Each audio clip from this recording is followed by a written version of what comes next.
Satisfactory. So satisfactory that this game is my 400 sub special. Thank you guys so much, but I could thank you all flippin' day. What I can't do is let this game go to waste. What an absolute cheeseball we have on our hands. We are doing the Vietnamese lame into big chonkas. We realize right away that we are very, very close to green. So you know what that means. Send the villager over, start laming whatever we can get. Now this game has a whole bunch of twists and turns to it, and one of those twists and turns is, is that green is quite the salty individual that will become more relevant later on in the game. But for now, I'm just going to turn off the fog of war because I like seeing those beautiful, beautiful trees. You might notice that I don't have any mods on my game currently. That is because I'm super scared that my mods are going to crash the game, thus getting me banned for another 7 hours. Look at green. He's just going, wow. Now, since I've revealed the fog of war, you probably noticed that this map is not Arabia. We are playing on Scandinavia. And because we're playing on Scandinavia, and oh, thank you, sir. We'll take those 2 sheepers. You actually get additional boars. So green is by no means in a terrible situation. Although if we get this boar, well, it's going to get a little bit trickier for him now, isn't. Now, the boar wasn't working with me, so I decided to wall him in, but green knows exactly what's up. He knew from the very, very beginning that I was here to lame, so he's actually going to make the right call and take his boars in early. I was trying to block this and do a whole bunch of annoying stuff, but poop, you just not that good. So we're going to lame the deer instead. Now, before I speed it up and get into the juiciness of this game, and boy is this game juicy. Let me quickly introduce all of the players. In the red, another cheesy strategy that you don't always see, the Korean tower rush. Now, I'm just kidding. He plays this quite standardly, but he was very essential for my strategy to work. And he was very helpful in a lot of ways. So I want to give a little shout out to Clark Adam 87. He was a... Oh! Did that village just go down? Wow, blue snipes a villager because Clark Adam didn't have loom. I really do like playing with randos. The reason that I like playing with randos, that way if my strat utterly fails, I'm not making people who I truly care about angry at me. Alright, let's take a look at our opponents. Blue, already on fish, is playing as the Lithuanians. Skirmish, I believe? Maybe, kind of, sort of. Lithuanians, you're probably expecting something like a pre-milled drush. Actually, it would be really nice to drush on this map, especially with those extra boar. But I believe we're going to see either Fast Castle or Scouts. I forget. It's been a while since I've played this game. Green is so upset by all the things that are going on. I think I actually lose this villager over here. Yeah. Oh, and he saves the deer. So because of this, he puts his Volroth on the front, and I realize that because I have those cheeky palisade walls over here from my failed boar lore attempt. So this is where the first twist comes into play. But before we get there, let's quickly talk about, well, okay, Volroth, so obviously green is going to be Poles. It's the Poles. Green is playing as Poles, not to Xavi. We're just gonna call them Green or Poles. And I was so confused what they were trying to do in this strat, but a little bit later on, I think I better understood what the plan was. It goes something like this. Numbers, numbers, numbers, numbers, knights. Alright. It will become more relevant and you'll understand a little bit better later on. But for right now, we've decided that we are not going onto water. We're not even going to contest water. We're just going to be focusing on Green's land eco. We're going to hit him hard and we're going to hit him that sounded really inappropriate. We're going to hit him hard and we're going to hit him fast.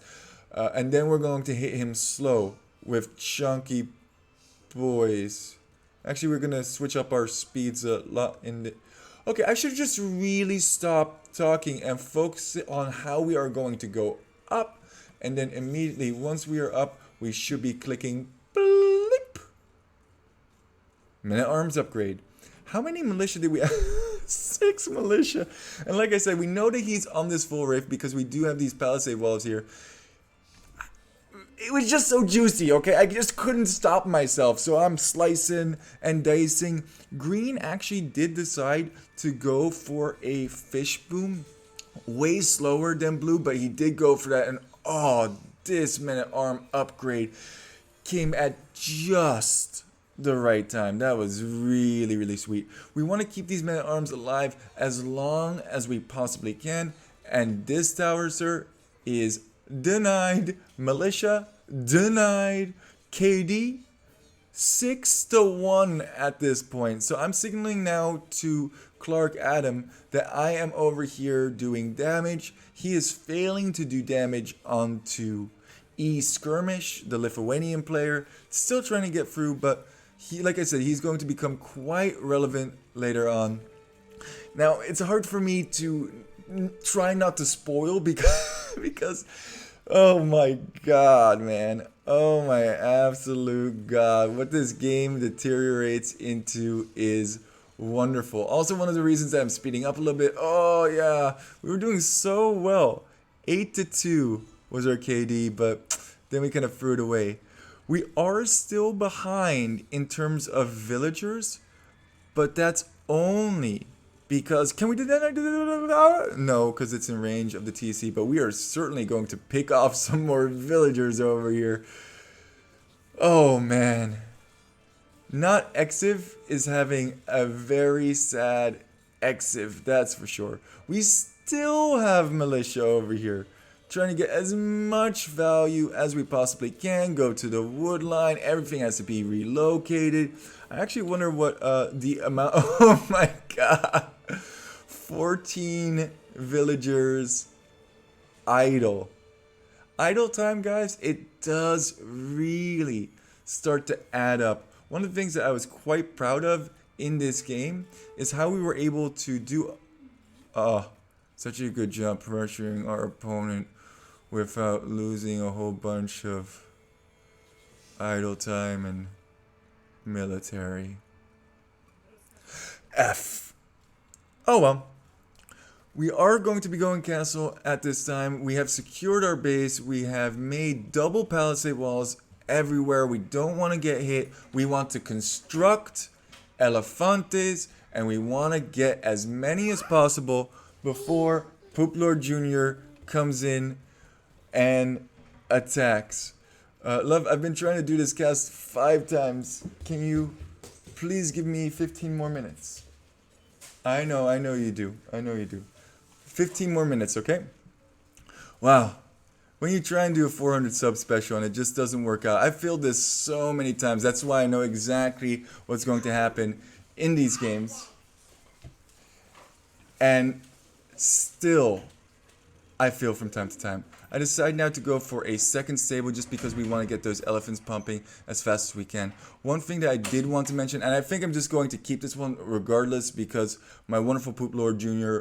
wants to go for a shower. I'm sorry, guys. I wish I could be a better caster for you guys, but at the same time, this has to be primarily fun for me, and it is super fun for me to do strategies for you and to see you guys appreciate all the wonkiness that I come out with. But at the same time, there's only so much time I can commit to this, and I'm a perfectionist myself. It may not seem like it from my wonky thumbnails and whatnot, but regardless, I have a lot of. Oh my gosh, that's a lot of dead knights. Here I am talking about myself, and I should be talking about this wonderful, wonderful game. And man, is Age of Empires a wonderful game to me. So now it's becoming kind of clear what they want to go for. I think they want to go for knights with both players. That way they can kind of switch back and forth between my base and Red's base. Neither of us have invested into pikemen, but my assumption is, due to green being so heavily onto stone, that they would have gone for a Polish castle to then get the Polish obarks, or whatever their unique unit is, to then counter all of the pikemen that we would be producing, thus leaving us vulnerable to Lithuanian knights. Both of them on a fish boom, and the population's even. Now, I would much rather be in my situation than in Green's situation.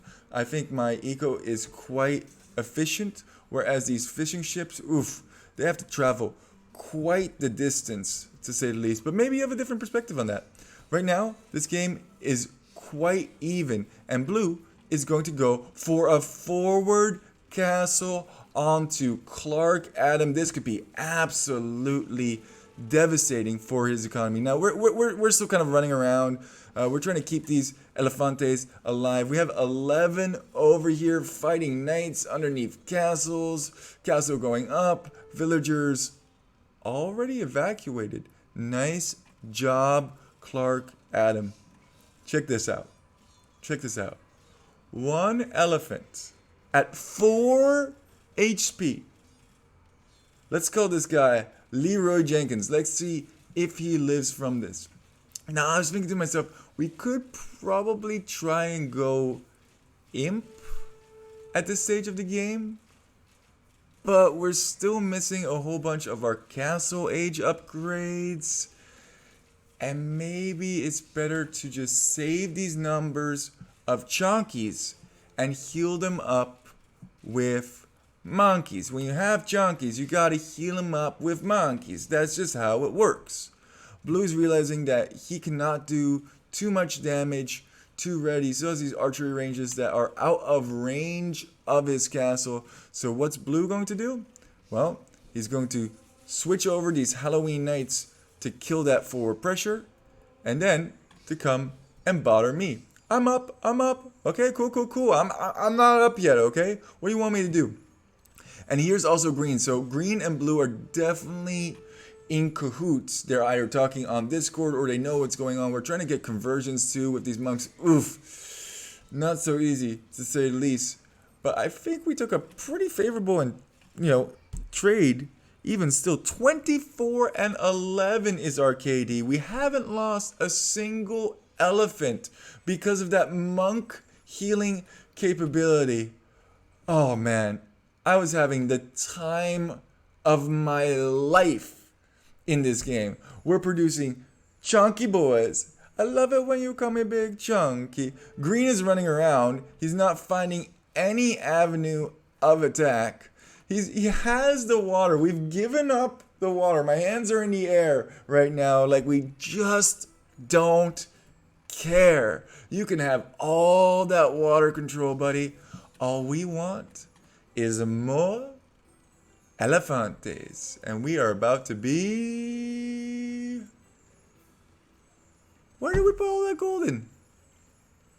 Are we trying to get a castle? What's... Okay. Oh, I guess we want... Okay. I guess the reason that we want to... What a rat, Purple. You're such a rat.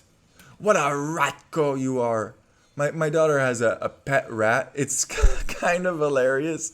It's a plastic rat that she carries around all over the place. We don't want to take any risks. We are just going to full stonewall everything. He's like, you rat!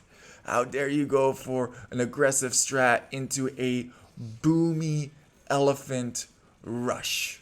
We even double gated over here just in case one of our elephants keeps open one of those gates.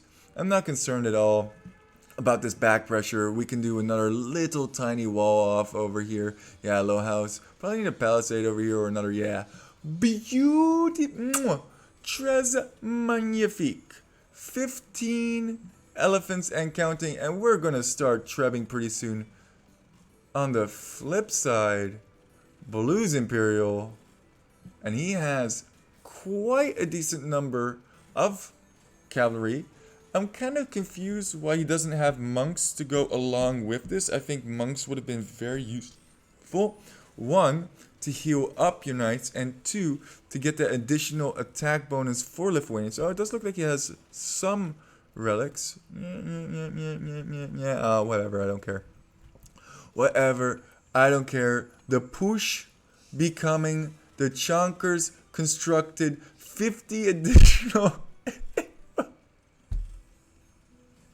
Is it 50 or 100? I have no idea, but it's a lot of additional HP that you can get on these boys. And these things are just never going to die. We just have these monks. Wololo, wololo, wololo, wololo. I know my brother's going to appreciate this. So yeah, green is over here. And I think this was the whole plan. You hit one guy double. And then you hit the other guy double. You hit one guy double and you hit the other guy double. It was back and forth, back and forth, back and forth, back and forth, back and forth, back and forth. It looks like we're easily going to win this game. But something is about to drastically change.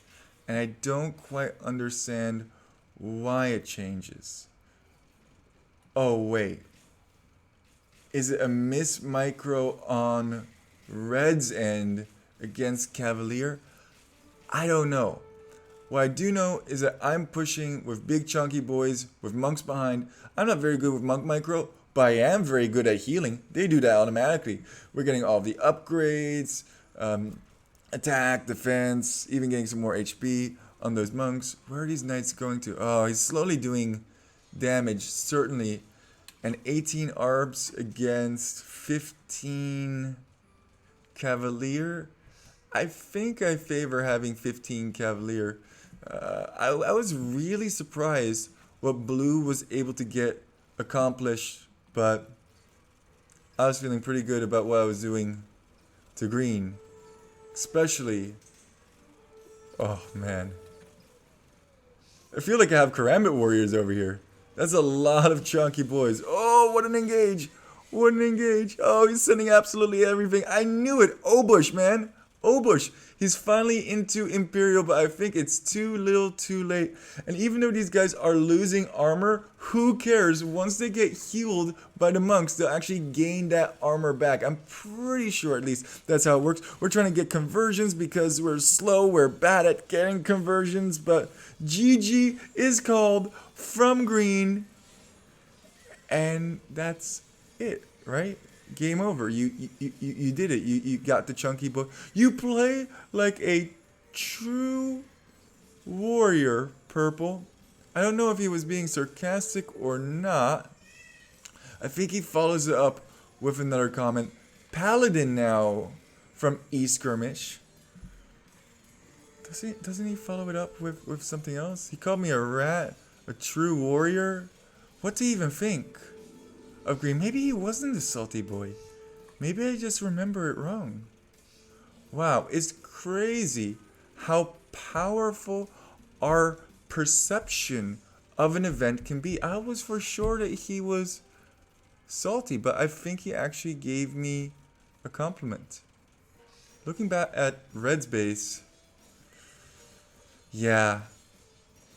15 Cavalier versus 15 Arb, okay. But Paladin? No thank you. Red's like, yeah, I'm getting absolutely shreked here, buddy.